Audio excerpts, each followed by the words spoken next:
Այսպեսով ստեսություն Աննա Հակոբյանը երկու ճամպրուկով ու շուրջ 1 տասնյակ արկղերով հեռանում է վարչապետական առանձնատնից դեպի Վարձով տուն։ տաքսու վարորդները տարբեր անհայտ անձինք տրանսպորտներում վստահաբար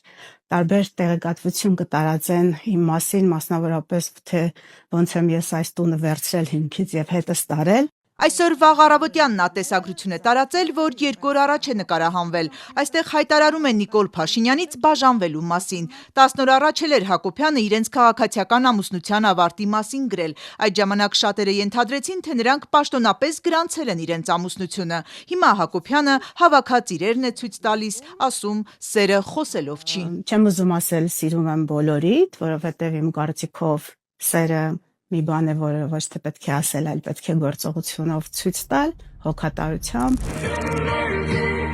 Սա երեկոյան էր Նիկոլ Փաշինյանն այսօր սրտիկ չի ցուցադրել, բայց մի կարճ գրառմամբ հայտնել է Աննայի որոշմանը վերաբերվում է հարգանքով։ Վերջին 30 տարում իմ բոլոր դժվարին օրերին նա եղել է իմ կողքին, եղել է իմ ապավենն ու հենարանը։ Վստահ չեմ, թե ես նրա համար եղել եմ այդպիսին։ Թերևս ավելի շատ դառնություն եմ պատճառել, ինչի համար ներողություն եմ խնդրում։ Վարչապետի արդեն նախկին կինը հրաժեշտի տեսանյութում փորձում է օրինակներով համոզել, որ հեռանում է այնպես, ինչպես եկել էր, առանց դղյակների, միլիոնանոց հաշիվների ու թվանոց զարդերի։ Քարտին ընդամենը 5 միլիոն դրամ կա։ Իմ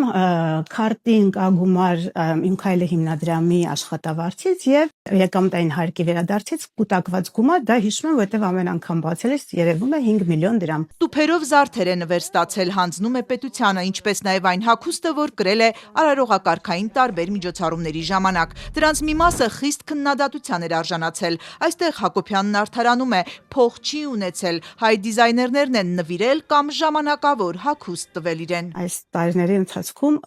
բարես բուն իմաստով աճպարարություն եմ արել տարբեր հարթակներում, տարբեր կերպ ներկայանալու համար, եւ եթե ինչ-որ կերպարներ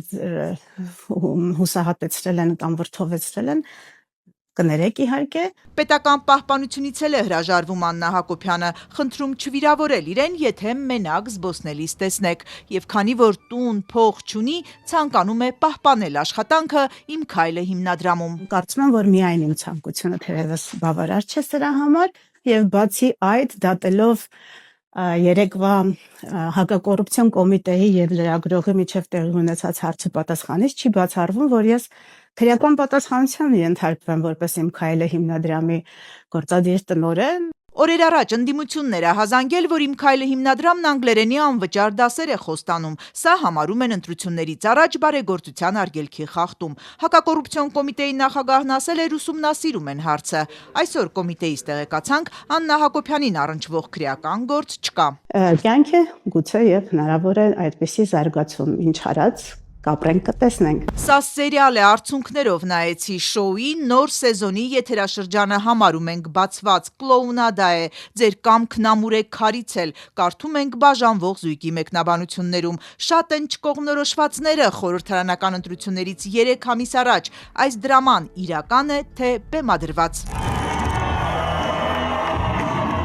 Հանրությունն Աննա Հակոբյանին ճանաչեց հեղափոխության օրերին, նա ամուսնու կողքին էր, իսկ երբ Փաշինյանն անազատության մեջ էր, ինքն էր հարթակ բարձրանում։ Հարազատներ,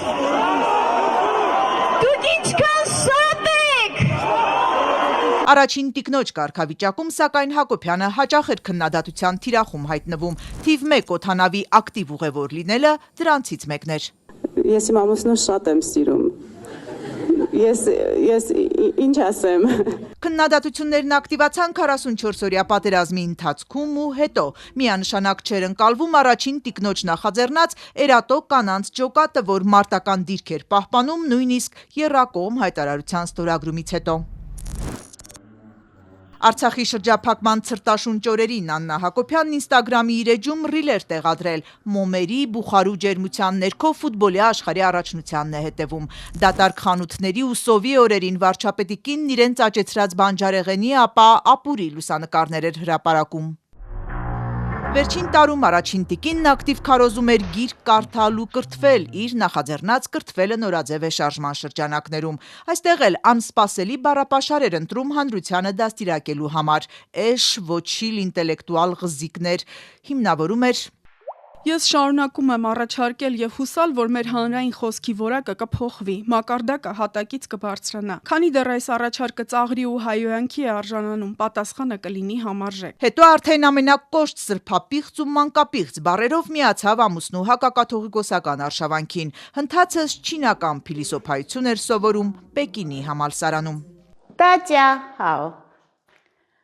我姓Հակոբյան, Վարչապետական զույգը վերջին անգամ միասին էր փետրվարի 15-ին։ Հովանավանքում կարգալույց հռչակված քահանայի Ստեփան Ասատրյանի պատարագին էին մասնակցում։ Տարածված պաշտոնական լուսանկարներից ոչ մեկում նրանք նույն ուղղությամբ չեն նայում։